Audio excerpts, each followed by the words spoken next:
कैसे हैं? ठीक हैं, उम्मीद है आप खैरियत से ही होंगे। अच्छा बेटा, हम करने जा रहे हैं revision, chapter number test revision हम करने जा रहे हैं बेटा जी। और या टेस्ट डिस्कशन हम करने जा रहे हैं चैप्टर नंबर 4 और chapter number 6 chemistry second year की बेटा जी। तो बेटा जी ये हमारे पास MCQs हैं और MCQs के ऑप्शन मैंने लिख दिए हैं, करेक्ट ऑप्शन मैंने लिख दिया बेटा जी, ये आप देख लें 16। हमारे पास पहला जो MCQs है बेटा जी वो है जी oxidation of nitric oxide in air produce. हमारे पास ऑप्शन है N2O5, N2O3, N2O4 and NO2। तो इसका करेक्ट ऑप्शन है बेटा चार्ली, C N2O4। बेटा जी जब नाइट्रिक ऑक्साइड की ऑक्सीडेशन होती है तो NO2 में तब्दील होता है और NO2 डाइमर की फॉर्म में एग्जिस्ट करता है, यानी N2O4 की फॉर्म में। तो ये पहला ऑप्शन सी ऑप्शन बड़ा इसका करेक्ट है। The highest ionization energy is possessed by alpha nitrogen. बेटा आयोनाइजेशन एनर्जी जो है ना वो जैसा कि आप जानते हैं inversely proportional to the size of atom. तो हम ग्रुप में देखते हैं कि नाइट्रोजन फास्फोरस ऊपर से नीचे साइज बढ़ता जाता है, तो साइज बढ़ने से आयोनाइजेशन एनर्जी डिक्रीज होती है। तो इट मीन सबसे छोटा जो है ना वो नाइट्रोजन है, इसलिए आयोनाइजेशन एनर्जी सबसे ज्यादा नाइट्रोजन की होगी। तो इसलिए सेकंड का ऑप्शन जो है बेटा जी ए करेक्ट है, यानी नाइट्रोजन।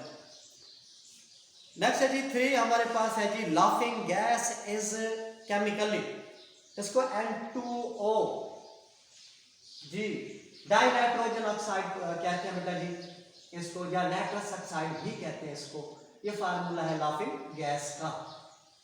चौथा ऑप्शन, चौथा जी which of the following is reddish brown gas. तो NO2 बेटा जी, यानी ऑप्शन बी बीटा जो है बेटा जी NO2 ये करेक्ट है। NO2 जो है ना ये रेडिश ब्राउन गैस होती है। पांचवा, gold dissolve in aqua regia due to formation of halide, point out correct halides. बेटा AuCl3 ये इसका करेक्ट है, यानी बीटा AuCl3 ये करेक्ट है बेटा जी, क्योंकि ये हम जब बेटा जी एक्वा रिजिया बनाते हैं तो उसमें कंसंट्रेटेड HCl लेते हैं और नाइट्रिक एसिड लेते हैं बेटा जी।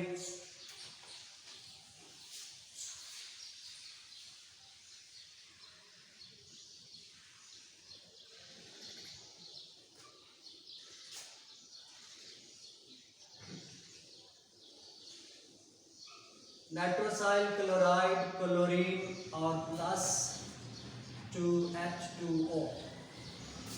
ये जो नाइट्रोसाइल क्लोराइड है बेटा जी ये डिकम्पोज होता है ये नाइट्रस ऑक्साइड में और नेसेंट क्लोरीन में बेटा, और ये गोल्ड के साथ या प्लैटिनम के साथ रिएक्ट करते हैं बेटा जी, तो ये बनाता है AuCl3।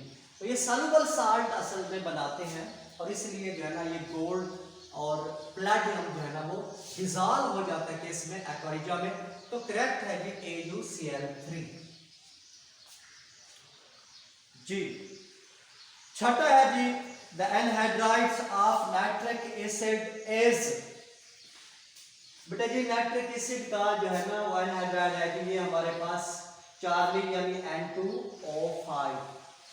ये है कि हमारे पास नाइट्रिक एसिड HNO3। तो इसको बेटा जी जब हम इसमें से वाटर मॉलिक्यूल निकलता है तो 2 हाइड्रोजन निकल जाते हैं और 1 ऑक्सीजन, तो ये बन जाता है N2O5 प्लस H2O। तो इसलिए जब इसमें से वाटर मॉलिक्यूल निकल जाता है तो उसको अनहाइड्राइड कहते हैं। तो नाइट्रिक एसिड का एनहाइड्राइड है N2O5। तो चार्ली ऑप्शन जो है ना करेक्ट है।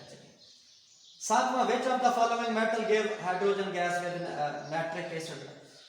देखिए बेटा जी मोस्टली हम नाइट्रिक एसिड चाहे डाइल्यूट फॉर्म में या कंसंट्रेटेड फॉर्म में जब रिएक्ट करवाते हैं किसी भी मेटल के साथ, तो उस सूरत में वो साल्ट बनाते हैं प्लस या तो नाइट्रिक ऑक्साइड या नाइट्रस ऑक्साइड या नाइट्रोजन परऑक्साइड बनाते हैं।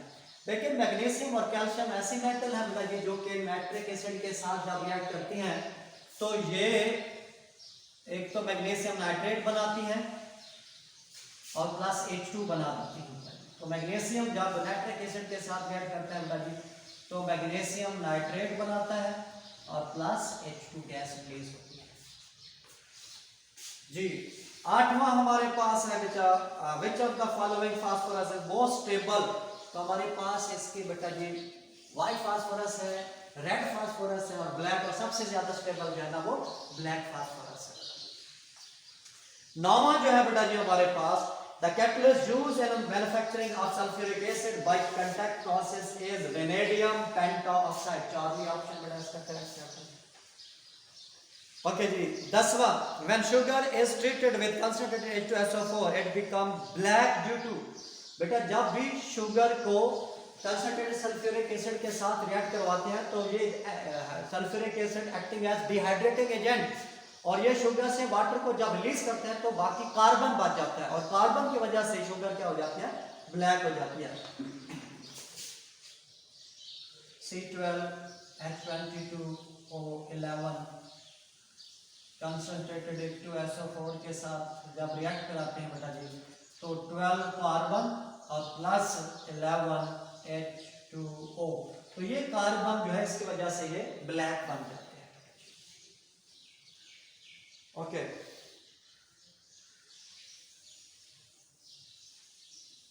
11वां which element in the given is paramagnetic।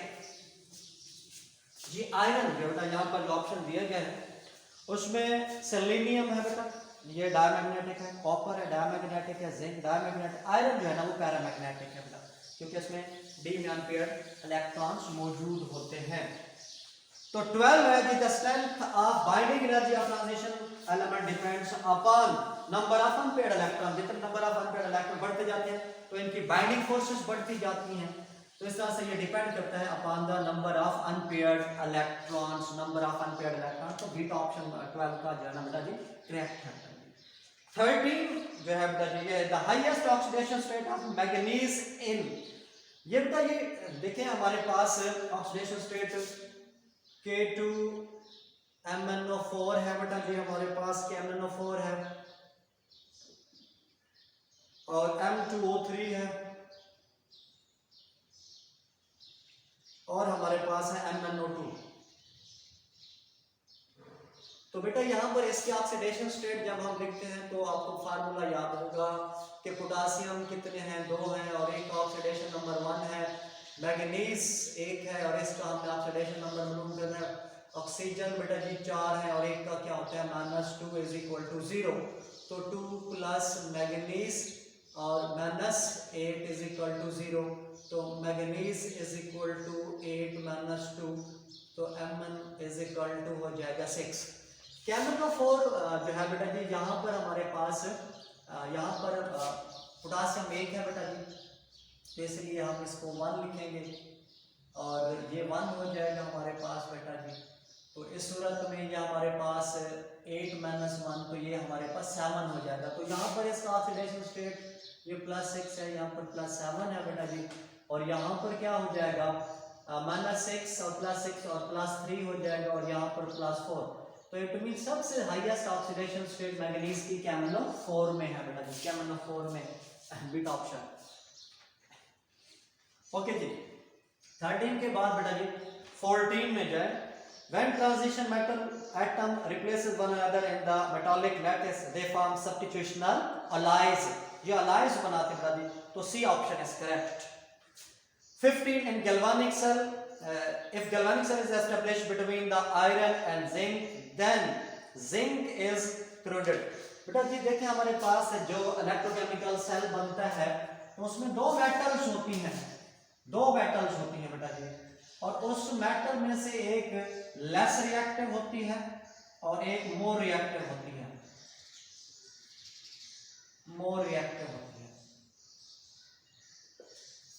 जिनका ऑक्सीडेशन पोटेंशियल ज्यादा होता है वो मोर रिएक्टिव होते हैं और जिनका ऑक्सीडेशन पोटेंशियल कम होता है वो लेस रिएक्टिव होती है। तो इट मीन जो मोर रिएक्टिव होती हैं उनकी ऑक्सीडेशन होती है, इलेक्ट्रॉन लूज करती हैं, पॉजिटिव आयंस में बनाती हैं बेटा जी और पॉजिटिव आयंस फिर ये हाइड्रोक्साइड वगैरह में तब्दील हो जाते हैं। तो इस तरह से वो मेटल जो हाईली रिएक्टिव्स होती हैं उनकी कुराइन होती है। अब जिंक और आयरन में देखें, जिंक और आयरन में देखें बेटा जी, तो हमारे पास आयरन लेस रिएक्टिव है और जिंक मोर रिएक्टिव है, इसलिए ये एनोड के तौर पर अमल करेगा, ये कैथोड के तौर पर अमल करेगा, इसकी ऑक्सीडेशन होगी और इसी की ही क्या होगी, कुराइन होगी। तो इसलिए हमारे पास जिंक जो है ना वो क्लोराइड होगी। लास्ट में है कि बेटा जी हमारे पास 16 में है गैल्वेनाइजिंग इज कॉल्ड सैक्रिफिशियल कुराइन, क्योंकि इसमें वही बात आ गया कि जब हम आयरन के ऊपर जिंक की कोटिंग करते हैं और जब ये जिंक डैमेज होते हैं, इलेक्ट्रोकेमिकल सेल बन जाते हैं, तो उस सूरत में ये एनोड बन जाता है, ये कैथोड बन जाता है बेटा जी। तो डैमेज होने से पहले भी आयरन को